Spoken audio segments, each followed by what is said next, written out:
Thank you, Kelly. And I just want to say thank you so much, Tiffany, for sharing those priceless recommendations and your personal experience with myeloma. Your advice and methods in finding and sharing your voice is invaluable. So thank you so much.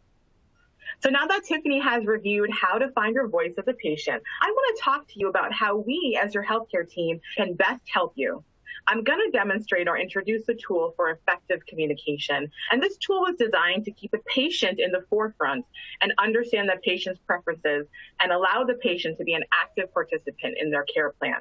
This tool was created in collaboration with myeloma patients, caregivers, myeloma support group leaders, and of course, my colleagues on the Nurse Leadership Board at the IMF. And it's important to utilize this tool during various conversations. So when you think about using this tool, it's not just a one-time tool. You're going to be using this tool throughout your treatment journey. And when do you think you should use the tool? Well, whenever your treatment is not as efficacious as it used to be and you're about to switch to a new treatment, whenever there's been a change in your life priorities or your goals of care, or whenever you have a question or a concern about your myeloma treatment or your myeloma side effects, it's important to go through this tool. The first part about the tool is what to consider before your appointment with your team. So these are a bunch of yes or no questions that you can go through, and it helps you understand what your patient preference are in making decisions regarding your treatments. So, for example, it's important for me to understand my treatment plan, or I prefer the most aggressive approach to treat my cancer. Or maybe you're saying, I just want to get all my treatment in the clinic in the outpatient setting. I don't want to take a lot of pills at home.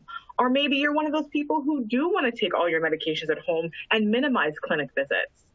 Or maybe you're one of those people who really, really want to minimize the pill burden as much as possible, and that is really a goal for you. Other questions include, how are you willing to endure the side effects, right? Or are you someone who will deal with these side effects as much as possible, whatever it takes to control your disease, or is your quality of life kind of more in the forefront in terms of goals for you? And clinical trials, so important. We want to know how you feel about clinical trials because as your healthcare team, we're going to be thinking about it each step of the way, anytime there's treatment decision making. And what your out-of-pocket expense are. You know, we want to know if you're concerned about financial toxicity because there's so many financial resources available for patients, either through grants or nonprofit organizations, and a lot of pharmaceutical companies too also have programs that patients can participate in to reduce their financial burden. And it's important to stay active, and it's good for us to know that, staying active during our cancer treatment. And then also we want to know about how you feel about your current treatment and how it may affect your future treatment options. That's important to discuss with us because we're always thinking about sequencing, and I'll talk to you a little bit about that later as I show different parts of this tool. So the second part of the tool really is looking at the types of therapy and regimens patients have been on and understand what they've been exposed to and what treatments have been tried. It's really important for the care team and the patient to review what the goal of the therapy is. Is it to do an induction therapy with plans to undergo high-dose stem cell transplant and achieve a remission? Or is it to reduce the myeloma burden in the absence of a stem cell transplant and achieve the deepest remission possible that way? Or maybe you're just trying to stabilize your disease. An example might be, stabilizing bony disease with a surgical intervention or palliative radiotherapy. It's important to know what kind of the goals are. And it's really important to know how you know your treatment is working. It's just an important section to review with your care team so you understand what medical information that we're looking at to understand how you're responding to treatment. For example, is it your laboratory studies? If so, what parts of your labs are we looking at? Maybe the type of myeloma that you have doesn't necessarily manifest in your blood work. Then how do we monitor your response? Is it by imaging? Is it by bone marrow biopsy? Is it by both? So you can see it's essential to understand how you know you're improving, not just by how you're feeling, but the objective information that your healthcare team is using as well. And when changing to a new treatment, it's good to know how your laboratory studies and other specific tests may or may not change. Maybe a new treatment may cause more pronounced lowering of your blood counts or not.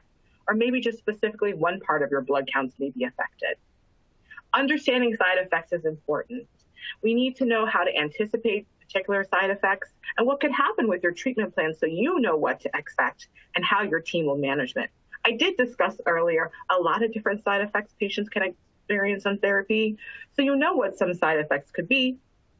But it's important to discuss management strategies that your team will review with you. Because there may be things that you can do pretty easily to control these side effects, like oral hydration or over-the-counter medications we may recommend. Or maybe there are side effects that require more fine-tuning management, such as prescription medications, physical therapy, or even even a visit to your doctor's office. So understanding these possible side effects and management strategies helps you know what to expect and what to do if they occur. And we'll always talk to you about when your symptoms warrant urgent medical attention. As I talked about earlier, there are some situations such as fever or symptoms of a blood clot that shouldn't wait until your next appointment or the next business day.